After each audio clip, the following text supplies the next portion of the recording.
Hi all, welcome to my class. നമ്മളിപ്പോൾ എടുത്തുകൊണ്ടിരിക്കുന്നത് PSC 10th പ്രിലിംസിനെ റിലേറ്റ് ചെയ്തിട്ടുള്ള ക്ലാസ്സസ് ആണ്. കെമിസ്ട്രിയുടെ ക്ലാസ്സസ് ആണ് ഇപ്പോൾ പോയിക്കൊണ്ടിരിക്കുന്നത്. അപ്പോൾ കെമിസ്ട്രിയിലെ ടോപ്പിക് ആയിട്ടുള്ള ഹൈഡ്രജനും ഓക്സിജനുമാണ് ഇന്നത്തെ ക്ലാസ്സിൽ നമ്മൾ ഡിസ്കസ് ചെയ്യാൻ പോകുന്നത്. വീഡിയോയിലേക്ക് കടക്കുന്നതിന് മുന്നേ നമ്മളെ ചാനൽ ആരെങ്കിലും ആദ്യമായിട്ടൊന്ന് കാണുന്നുണ്ടെങ്കിൽ ഒന്ന് സബ്സ്ക്രൈബ് ചെയ്ത് സപ്പോർട്ട് ചെയ്ത് തരണം കേട്ടോ. ഓക്കെ, അപ്പോൾ നമുക്ക് ആദ്യം ഹൈഡ്രജനെ പറ്റി പഠിക്കാം. അപ്പോൾ ഞാനിതിൽ കുറച്ച് ക്വസ്റ്റ്യൻസ് എഴുതി വെച്ചിട്ടുണ്ട്. അപ്പോൾ ആ ക്വസ്റ്റ്യൻസിനെ റിലേറ്റ് ചെയ്തിട്ടാണ് നമ്മളിന്ന് ക്ലാസ്സസ് പോയിക്കൊണ്ടിരിക്കുന്നത്.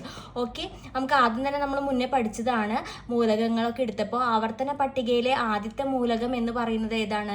ഹൈഡ്രജൻ ആണ്. അതിനാൽ തന്നെ അതിൻ്റെ ആറ്റോമിക് നമ്പറും എത്രയാണ് വരുന്നത്? 1 ആണ് കേട്ടോ. നോട്ട് ചെയ്ത് വെക്കുക, അറിഞ്ഞിരിക്കേണ്ട കാര്യമാണ്. ഏറ്റവും ഭാരം കുറഞ്ഞ മൂലകം എന്നുള്ളത് എന്താണ്? ഹൈഡ്രജൻ ആണ്. ഏറ്റവും ഭാരം കുറഞ്ഞ മൂലകമാണ് ഹൈഡ്രജൻ. അതുപോലെ തന്നെ ഏറ്റവും സാന്ദ്രത കുറഞ്ഞ മൂലകവും എന്താണ്? ഹൈഡ്രജൻ ആണ്. സ്വയം കത്തുന്ന മൂലകം എന്നും ഹൈഡ്രജനെ വിശേഷിപ്പിച്ചിട്ടുണ്ട്. സ്വയം കത്തുന്ന മൂലകം എന്നും ഹൈഡ്രജനെ വിശേഷിപ്പിച്ചിട്ടുണ്ട്. ഗാർഹിക ആവശ്യങ്ങൾക്കൊന്നും ഹൈഡ്രജൻ പക്ഷെ ഉപയോഗിക്കുന്നില്ല. അതിൻ്റെ കാരണം എന്ന് പറയുന്നത് ഒന്ന് അതിൻ്റെ സൗണ്ടാണ്, പിന്നെ അത് കാരണം വേറെ സൂക്ഷിക്കാൻ പറ്റാത്ത അല്ലെങ്കിൽ ബുദ്ധിമുട്ടുകൾ കാരണങ്ങൾ കുറേ വരുന്നുണ്ട്. ഓക്കെ, അത് കാരണം നമ്മൾ എന്ത് ചെയ്യുന്നില്ല? ഗാർഹിക ആവശ്യങ്ങൾക്ക് ഹൈഡ്രജൻ ഉപയോഗിക്കുന്നില്ല. ലോഹ ഗുണം പ്രദർശിപ്പിക്കുന്ന അലോഹ മൂലകമാണ് എന്ത്? ഹൈഡ്രജൻ. ഒരു ഇമ്പോർട്ടൻ്റ് ആയ ക്വസ്റ്റ്യൻ ആണ്. ലോഹ ഗുണം പ്രദർശിപ്പിക്കുന്ന അലോഹ മൂലകമാണ് ഹൈഡ്രജൻ. പ്രപഞ്ചത്തിൽ ഏറ്റവും കൂടുതലുള്ള മൂലകവും എന്താണ്? ഹൈഡ്രജൻ ആണ്. പ്രപഞ്ചത്തിലെ മൊത്തം ദ്രവ്യത്തിന്റെ 3/4 അടങ്ങിയിരിക്കുന്ന മൂലകം ഏതാണെന്ന് ചോദിച്ചാലും ഉത്തരം വരുന്നത് ഹൈഡ്രജൻ ആണ്. ഭാവിയുടെ ഇന്ധനം ഏതാണെന്ന് ചോദിച്ചാൽ എന്താണ്? ഹൈഡ്രജൻ ആണ് കേട്ടോ. അങ്ങനെയാണെങ്കിൽ ഹൈഡ്രജൻ കണ്ടുപിടിച്ചത് ആരാണ്? ഹെൻറി കാവൻഡിഷ് ആണ്. അദ്ദേഹം അതിനെ വിശേഷിപ്പിച്ചത് കത്തുന്ന വായു എന്നാണ്. ശ്രദ്ധിക്കുക, അദ്ദേഹം അതിനെ വിശേഷിപ്പിച്ചത് കത്തുന്ന വായു എന്നാണ്. അങ്ങനെയാണെന്നുണ്ടെങ്കിൽ കണ്ടുപിടിച്ചത് ഹെൻറി കാവൻഡിഷ് ആണെന്നുണ്ടെങ്കിൽ പേര് നൽകിയത് ആരാണ്? ലവോസിയാണ്. ഹൈഡ്രജന് പേര്, രണ്ടും അങ്ങോട്ടും ഇങ്ങോട്ടും തെറ്റരുത്. ഹൈഡ്രജന് പേര് നൽകിയത് ലവോസിയ. വനസ്പതി നിർമ്മാണത്തിന് ഉപയോഗിക്കുന്ന മൂലകമാണ് എന്ത്? ഹൈഡ്രജൻ എന്ന് പറയുന്നത്. പൊട്ടാസ്യം ജലവുമായി പ്രവർത്തിപ്പിക്കുമ്പോൾ ലഭിക്കുന്ന വാതകവും ഏതാണ്? ഹൈഡ്രജൻ ആണ്. അതൊരു വെറൈറ്റി ക്വസ്റ്റ്യൻ ആണ്. പൊട്ടാസ്യം ജലവുമായി പ്രവർത്തിപ്പിക്കുമ്പോൾ ലഭിക്കുന്ന വാതകം ഏതാണ്? ഹൈഡ്രജൻ ആണ്. ഓക്കെ, ഹൈഡ്രജൻ വാണിജ്യപരമായി നിർമ്മിക്കുന്ന പ്രക്രിയയാണ് ബോഷ് പ്രക്രിയ. ഓക്കെ, ഹൈഡ്രജൻ വാണിജ്യപരമായി നിർമ്മിക്കുന്ന പ്രക്രിയയാണ് ബോഷ് പ്രക്രിയ. സിങ്കും സൾഫ്യൂരിക് ആസിഡും തമ്മിൽ പ്രവർത്തിപ്പിക്കുമ്പോൾ ലഭിക്കുന്ന ജ്വലിക്കുന്ന വാതകം ഏതാണെന്ന് ചോദിച്ചാൽ ഉത്തരം വരുന്നത് ഹൈഡ്രജൻ ആണ് കേട്ടോ. സിങ്കും സൾഫ്യൂരിക് ആസിഡും തമ്മിൽ പ്രവർത്തിക്കുമ്പോൾ ലഭിക്കുന്ന ജ്വലിക്കുന്ന വാതകം വരുന്നത് ഹൈഡ്രജൻ ആണ്. ആസിഡുകൾ ലോഹവുമായി പ്രവർത്തിക്കുമ്പോൾ ലഭിക്കുന്ന വാതകം അതെന്താണ്? ഹൈഡ്രജൻ ആണ്. ആസിഡുകൾ ലോഹവുമായി പ്രവർത്തിക്കുമ്പോൾ ലഭിക്കുന്ന വാതകം ഹൈഡ്രജൻ ആണ്. ഈ ഹൈഡ്രജന്റെ പ്രധാനപ്പെട്ട ഐസോട്ടോപ്പുകൾ അല്ലെങ്കിൽ ഐസോട്ടോപ്പുകൾ ഏതാണ് ഹൈഡ്രജന്റെ? Protium, deuterium, tritium. ഹൈഡ്രജന്റെ ഐസോട്ടോപ്പ് ഏതാണ്? ഉത്തരം ചോദ്യം വന്നു കഴിഞ്ഞാൽ ഉത്തരം വരുന്നത് പ്രോട്ടിയം, ഡ്യൂട്ടീരിയം. പ്രോട്ടിയം, ഡ്യൂട്ടീരിയം, അതുപോലെ തന്നെ എന്താണ് വരുന്നത്? ട്രിഷിയം ആണ് വരുന്നത്. ഓക്കെ,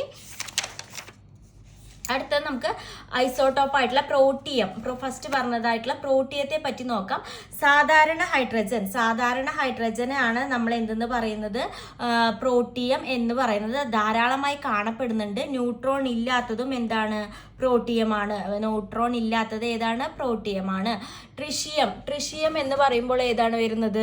ഹൈഡ്രജന്റെ റേഡിയോ ആക്റ്റീവ് ഐസോട്ടോപ്പ് ആണ് ട്രിഷിയം എന്ന് പറയുന്നത്. ഹൈഡ്രജൻ ബോംബിന്റെ നിർമ്മാണത്തിന് ഉപയോഗിക്കുന്നത് ഏതൊക്കെയാണ്? അങ്ങനെയാണെങ്കിൽ അത് ഡ്യൂട്ടീരിയവും ട്രിഷിയവും വരുന്നുണ്ട്. ഹൈഡ്രജൻ, അതൊരു ക്വസ്റ്റ്യൻ ആണ് കേട്ടോ.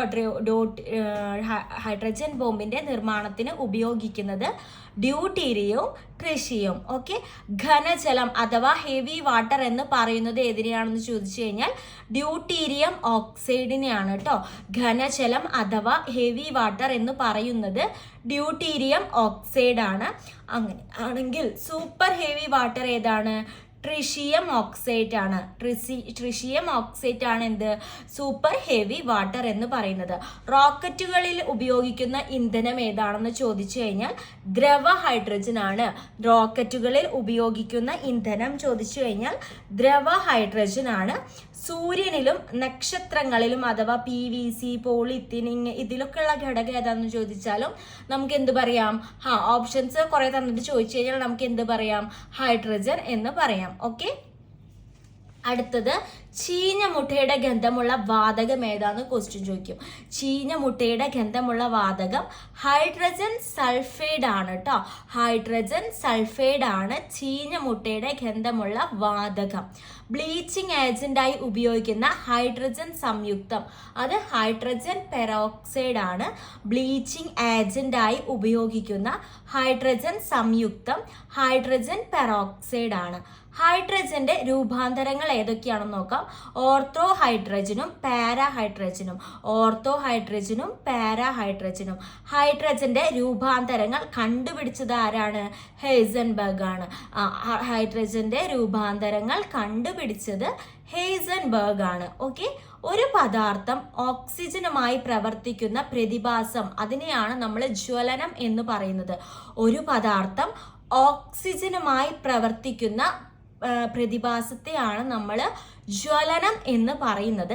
ഗാർഹിക ഇന്ധനമായി ഉപയോഗിക്കുന്നില്ല എന്ന് ഞാൻ ഓൾറെഡി പറഞ്ഞിരുന്നു. അപ്പോൾ ഓപ്ഷൻ തരാണെങ്കിൽ അതിന്റെ കാരണം വരുന്നത് സ്ഫോടന സാധ്യത. ഞാൻ പറഞ്ഞു കുറച്ച് ബുദ്ധിമുട്ടുകൾ ഉണ്ടെന്ന് ഞാൻ പറഞ്ഞിരുന്നു ക്ലാസ്സിന്റെ തുടക്കത്തിൽ. അപ്പോൾ നമ്മൾ എന്താ പറയുക? സ്ഫോടന സാധ്യത കൂടുതലാണ്. അതുപോലെ തന്നെ സൗണ്ട് കാര്യങ്ങളൊക്കെ കൂടുതലാണ്. അതുകൊണ്ട് എന്ത് യൂസ് ചെയ്യുന്നില്ല? ഗാർഹിക ആവശ്യത്തിനായിട്ട് നമ്മൾ യൂസ് ചെയ്യുന്നില്ല. ഓക്കെ,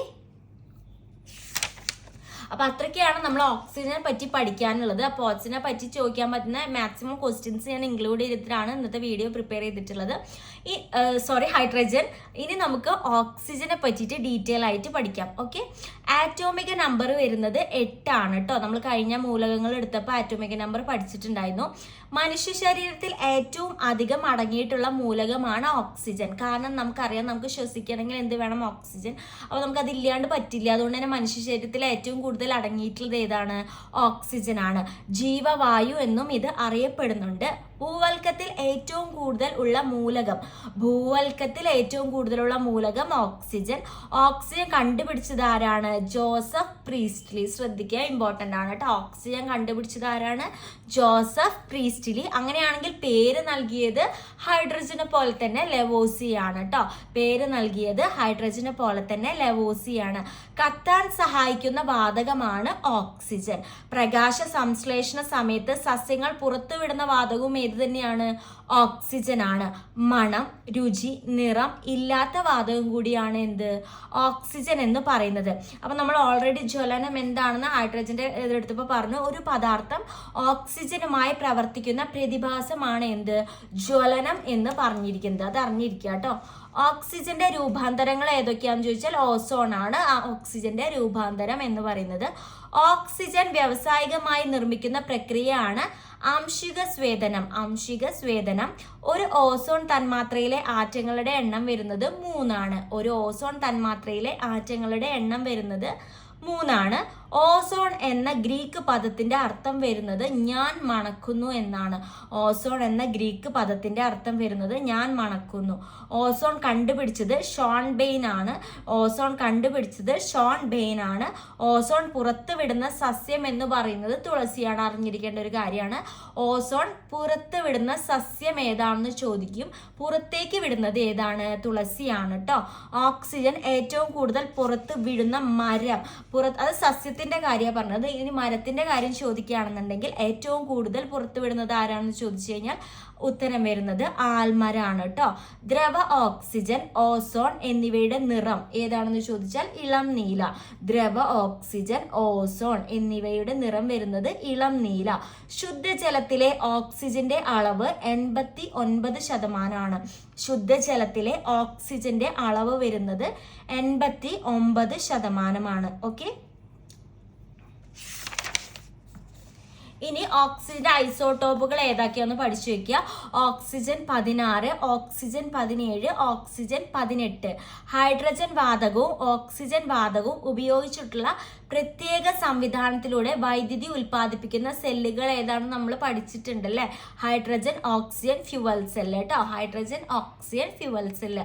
ഓക്കെ, അപ്പോൾ നമ്മൾ ഹൈഡ്രജനെ പറ്റിയിട്ടും ഓക്സിജനെ പറ്റിയിട്ടും മാക്സിമം ക്വസ്റ്റ്യൻസ് ഇൻക്ലൂഡ് ചെയ്തിട്ട് ഇന്നത്തെ വീഡിയോ നമ്മൾ കംപ്ലീറ്റ് ചെയ്യണം. അതോടുകൂടി തന്നെ നമ്മൾ ഈ ടോപ്പിക്ക് കംപ്ലീറ്റ് ചെയ്യണം. അപ്പോൾ നമ്മൾ എല്ലാ വട്ടം പറയുന്ന പോലെ നമ്മളെ വീഡിയോസ് ഒന്ന് ഷെയർ ചെയ്യുക, അതുപോലെ ലൈക്ക് ചെയ്യുക, നമ്മളെ ചാനൽ ഒന്ന് സബ്സ്ക്രൈബ് ചെയ്ത് സപ്പോർട്ട് ചെയ്ത് തരാം കേട്ടോ. Okay, thank